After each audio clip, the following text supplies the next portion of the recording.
Hello दोस्तों, नमस्कार। बहुत स्वागत है आपका एग्ज़ाम गुरुजी चैनल के डेली करंट अफेयर्स के वीडियो में। आज 9 जुलाई 2020 है और आज की वीडियो की पीडीएफ डाउनलोड करना मत भूलिएगा। ये पीडीएफ आपको हमारे टेलीग्राम चैनल पर मिल जाएगी, जिसकी लिंक नीचे डिस्क्रिप्शन में दी गई है।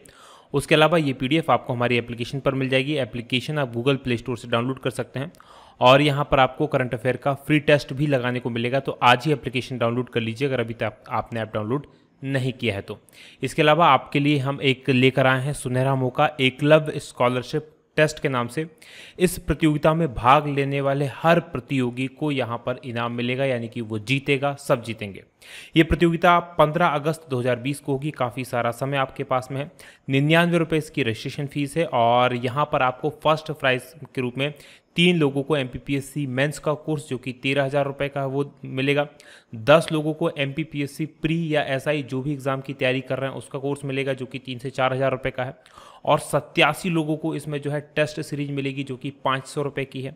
इसके अलावा हर एक स्टूडेंट को 100 रुपये का डिस्काउंट मिलेगा आने वाले 1 साल तक। अगर कोई भी वो एक कोर्स खरीदता है तो एक कोर्स में अगले 1 साल तक उसको 100 रुपये का डिस्काउंट मिलेगा, यानी कि जितना आप पे करेंगे सभी को कुछ ना कुछ इसमें मिलने वाला है।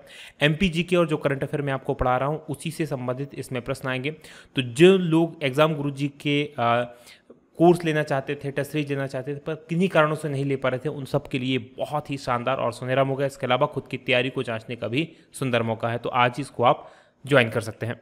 आगे बढ़ेंगे, थॉट ऑफ द डे की बात करेंगे। आज का जो हमारा मोटिवेशनल पावरफुल थॉट है कि बहाने बनाना छोड़ो और रास्ते बनाओ। देखिए, हम में से कई लोग क्या करते हैं, हमारी मंजिल तक जाने जब स्टार्ट करते हैं और जब लगता है कि कठिनाइयाँ आने लगती हैं तो हम रास्ते में बहाने बनाना शुरू कर देते हैं। यार ये इसलिए हो गया, नहीं तो मैं तो ये कर देता, अगर मेरे पास ऐसा होता तो मैं वो कर देता, अगर मैं ये कर पाता तो वो कर देता है। तो ये सब क्या है, बहाने हैं। तो आपको ज़िंदगी में अगर सफल होना है तो बहाने बनाना छोड़ो, बल्कि रास्ता बनाना शुरू कर दो, ढूंढना शुरू कर दो कि कैसे आप अपनी मंजिल तक पहुंचेंगे।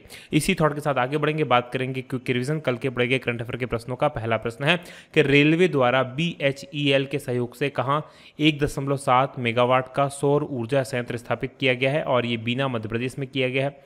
दूसरा प्रश्न, वर्ल्ड चॉकलेट डे कब मनाया जाता है, तो 7 जुलाई को मनाया जाता है। तीसरा प्रश्न, भारत सरकार और किसने MSME आपात प्रतिक्रिया योजना के लिए $75 करोड़ के करार पर हस्ताक्षर किए हैं, तो भारत और वर्ल्ड बैंक के बीच में ये करार हुआ है।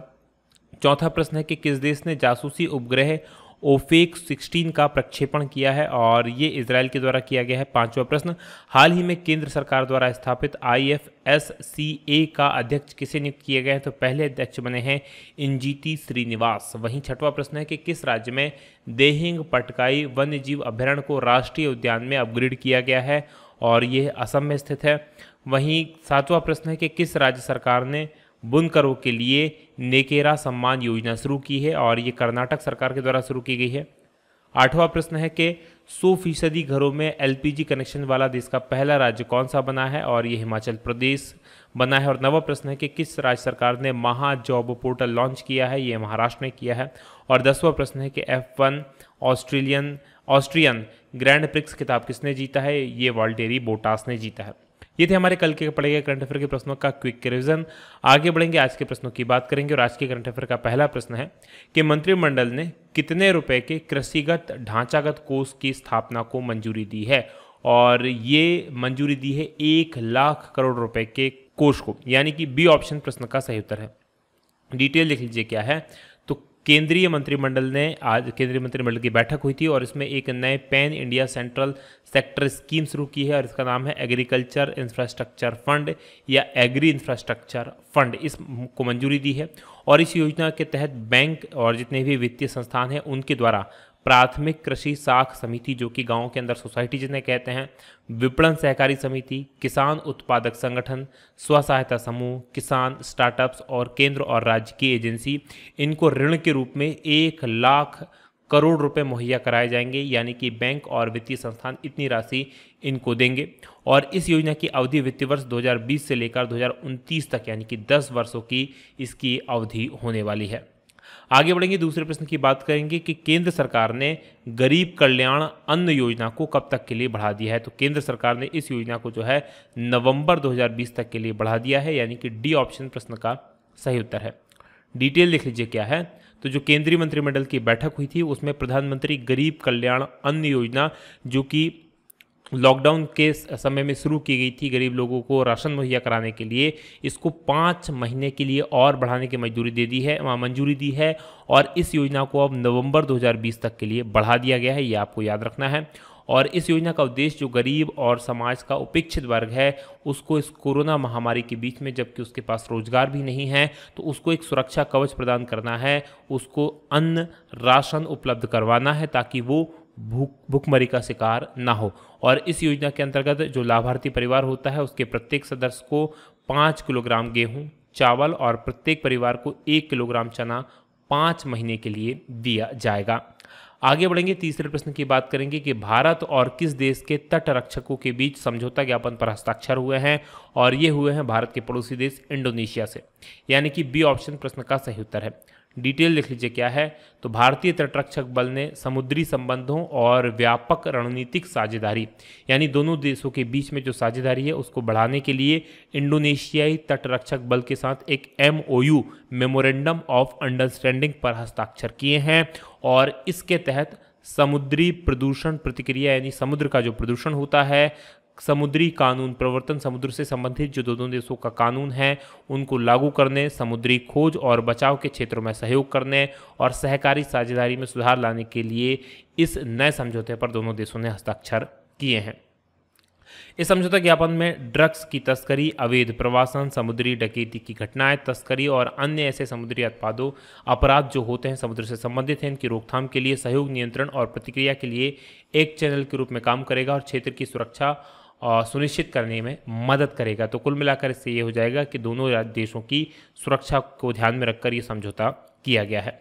बात इंडोनेशिया की करते हैं। यहाँ की राजधानी जकार्ता है, राष्ट्रपति जोको विडोडो है और मुद्रा यहाँ की इंडोनेशियाई रुपये है और 1 इंडियन रुपीज़ में लगभग 208 इंडोनेशियाई रुपये होते हैं।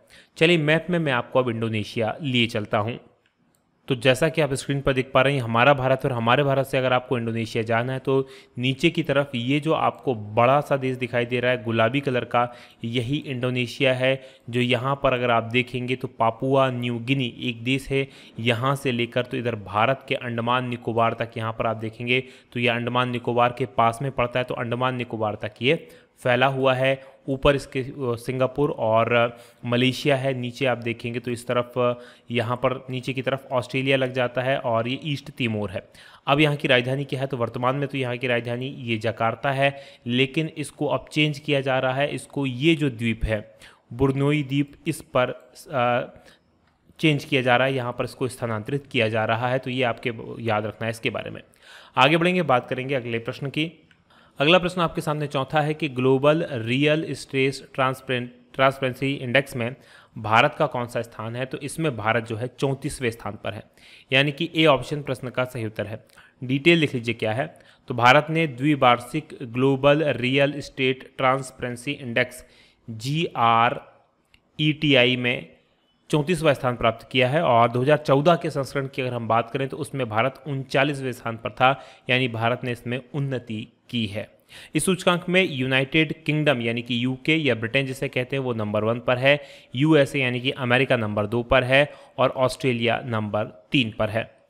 ग्रेडी की बात करें, यानी कि इसका शॉर्ट फॉर्म जो होता है वो ग्रेडी बनता है। द्विवार्षिक रूप से संयुक्त राज्य अमेरिका में स्थित है एक संपत्ति और निवेश प्रबंधन सेवाओं की फर्म जॉन्स लैंग लासेन, उसके द्वारा इस सूचकांक को जारी किया जाता है।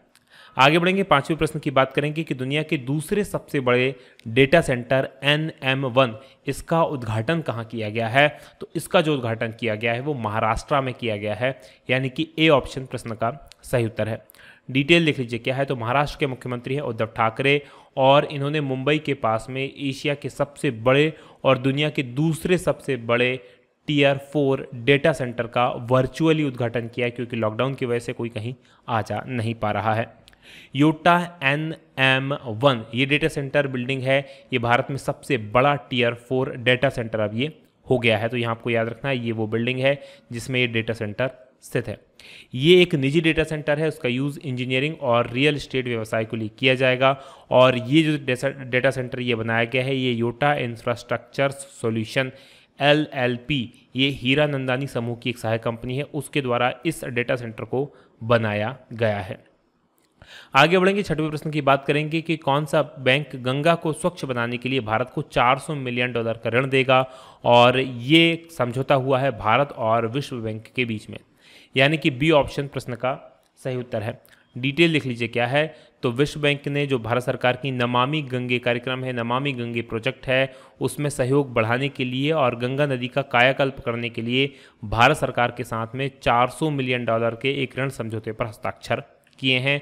और इस ऋण समझौते का जो उद्देश्य है वो गंगा को स्वच्छ और निर्मल नदी बनाना है। जैसा कि गंगा दुनिया की सबसे प्रदूषित नदियों में से एक है, उसको स्वच्छ और निर्मल नदी बनाने का भारत सरकार ने नमामि गंगे कार्यक्रम के तहत एक प्रोजेक्ट चलाया है।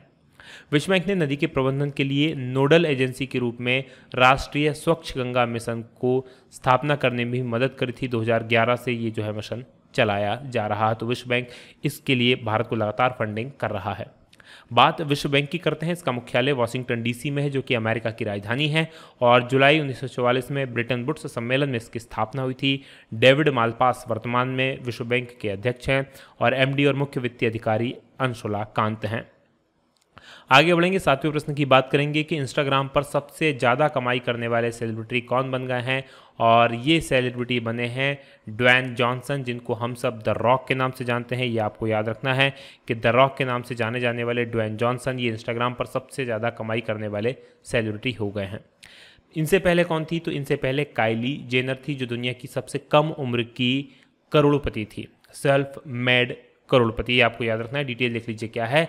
तो रेसलर से एक्टर बने हैं द रॉक के नाम से मशहूर ड्वेन जॉनसन। ये इंस्टाग्राम पर सबसे ज़्यादा कमाई करने वाले सेलिब्रिटी बन गए हैं। और इंस्टाग्राम की जो सबसे ज़्यादा कमाई करने वाली अभी तक की सेलिब्रिटी थी काइली जेनर, इनको पीछे छोड़कर ये खिताब अपने नाम किया है। द रॉक को एक ब्रांडेड पोस्ट करने के लिए करीब $10,15,000 यानी कि अगर भारतीय रुपयों में कन्वर्ट किया जाए तो 7.58 करोड़ रुपए की कमाई होती है एक ब्रांडेड पोस्ट करने के लिए। तो ये आपको याद रखना है। आगे बढ़ेंगे, आठवें प्रश्न की बात करेंगे कि किस राज्य सरकार ने दस्तावेज स्कैन करने के लिए सेल्फ स्कैन ऐप लॉन्च की है, और ये ऐप लॉन्च की गई है पश्चिम बंगाल के द्वारा। यानी कि सी ऑप्शन प्रश्न का सही उत्तर है। डिटेल लिख लीजिए क्या है।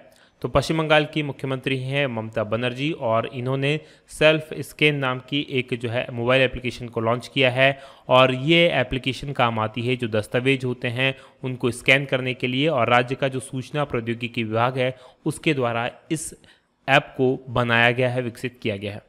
सेल्फ स्कैन ऐप जो है वो पूरी तरह से सुरक्षित है और सेफ है, क्योंकि ये अपने सर्वर पर कोई डेटा सेव नहीं करती। यानी आप जो भी डॉक्यूमेंट्स इसमें स्कैन करते हैं उनका डेटा ये अपने पास में सेव नहीं करती है, बल्कि मोबाइल में ही वो सारी चीज़ें रहती है। बात पश्चिम बंगाल की होगी तो मैप में यहाँ पर देख लीजिए पश्चिम बंगाल के बारे में। ये इस मैप में देखिए, यहाँ पर पश्चिम बंगाल बांग्लादेश के पास में स्थित है। 26 जनवरी 1950 को गठन हुआ था, और राजधानी कोलकाता है। मुख्यमंत्री यहाँ की ममता बनर्जी हैं। राज्यपाल जगदीप धनखड़ हैं। लोकसभा की यहाँ पर 42 सीटें हैं, राज्यसभा की 16 सीटें हैं, और विधानसभा की 295 सीट्स हैं। प्रमुख राष्ट्रीय उद्यानों की बात करें तो सुंदरवन नेशनल पार्क यहाँ पर है, न्योरा वैली नेशनल पार्क यहाँ पर है, सिंगीला नेशनल पार्क यहाँ पर है, बुक्सा टाइगर नेशनल पार्क है, गोरुमरा नेशनल पार्क है, और जलदापरा नेशनल पार्क है। आगे बढ़ेंगे, 90वें प्रश्न की बात करेंगे कि मंगलयान ने किस ग्रह के सबसे बड़े चंद्रमा फोबोस इसकी तस्वीर भेजी है। तो आप सभी को पता है मंगलयान चूंकि मंगल पर गया था और इसीलिए इसने मंगल ग्रह के सबसे बड़े चंद्रमा फोबोस की एक तस्वीर भेजी है, जो आप सब ने देखी होगी। ये वो तस्वीर है जो इसके द्वारा भेजी गई है। यानी कि बी ऑप्शन प्रश्न का सही उत्तर है। डिटेल लिख लीजिए क्या है। तो भारतीय अंतरिक्ष अनुसंधान संगठन यानी इसरो का मंगलयान, इसने मंगल ग्रह के नज़दीक और सबसे बड़ा जो मंगल ग्रह का चंद्रमा है फोबोस, उसकी एक तस्वीर भेजी है। और मार्स कलर कैमरा जो इस पर लगा हुआ है उसके द्वारा ये 1 जुलाई को तस्वीर ली गई थी, और ये तब ली गई थी जब ये जो मंगलयान था वो मंगल ग्रह से करीब 7,200 किलोमीटर दूर था और फोबोस से करीब 4,200 किलोमीटर की दूरी पर था।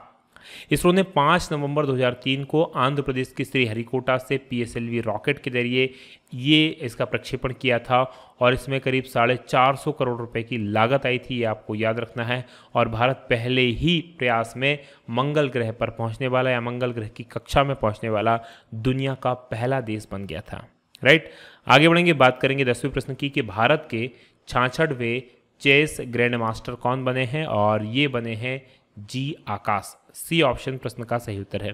डिटेल लिख लीजिए क्या है। तो जी आकाश भारत के 66वें शतरंज grandmaster, chess grandmaster बन गए हैं और इसकी पुष्टि अंतर्राष्ट्रीय शतरंज महासंघ यानी कि इंटरनेशनल चेस फेडरेशन ने वर्ष 2020 की जो परिषद की दूसरी बैठक हुई उसमें इसकी पुष्टि की है। और आकाश ने साल 2012 में राष्ट्रीय खिताब जीता था। इसके बाद इंटरनेशनल मास्टर खिताब अपने नाम किया था और उनके साथ गोवा के अमैया ऑडी ने भी इंटरनेशनल मास्टर खिताब अपने नाम किया था।